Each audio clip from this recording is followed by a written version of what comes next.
Hey y'all, I'm Jordan. How many of you have been personally victimized by the phrase, bad things happen in threes? Great, me too. So I wanted to apply this idea to my research, and I want to apply this by investigating the interactions between ticks, parasitic worms, and pathogens within a small mammal host and within its environment. This is really important for understanding so we can understand how to prevent infectious disease within wildlife systems. And this is really important specifically for Lyme disease research. And the Lyme disease system is great for asking these kind of questions because it involves, Lyme disease is caused by a bacterial pathogen and is transmitted via a tick bite, and then the bacteria is maintained within small mammal reservoirs such as rats and mice, and these rats and mice feed ticks, and these rats and mice also host parasitic worms in the wild.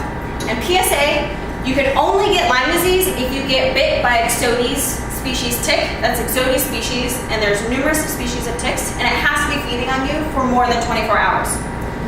Okay, cool. So,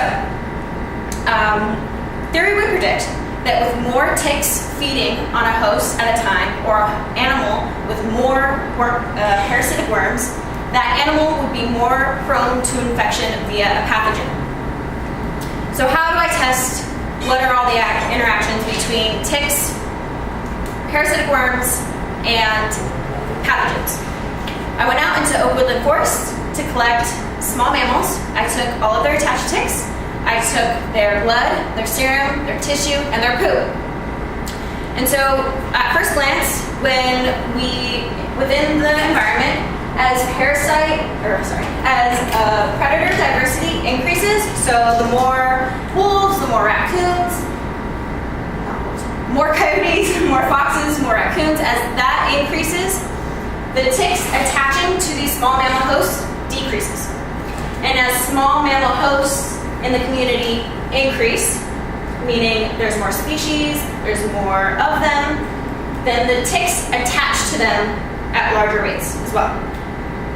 So then we took all of the mice and rats that are infected with a pathogen, and we compared their tick burdens. And what we found was super surprising. So all of the small mammal hosts that were infected with pathogens had significantly lower burdens than all of the small mammal hosts that were uninfected with the pathogen. And as I stated before, we would predict the opposite. With more tick attachment, there should be more of the pathogen invading the host. So now what I want to do is look at the poop of these small mammal hosts to see if they're heavily burdened with parasitic worms. And that would hopefully show that bad things happen in threes.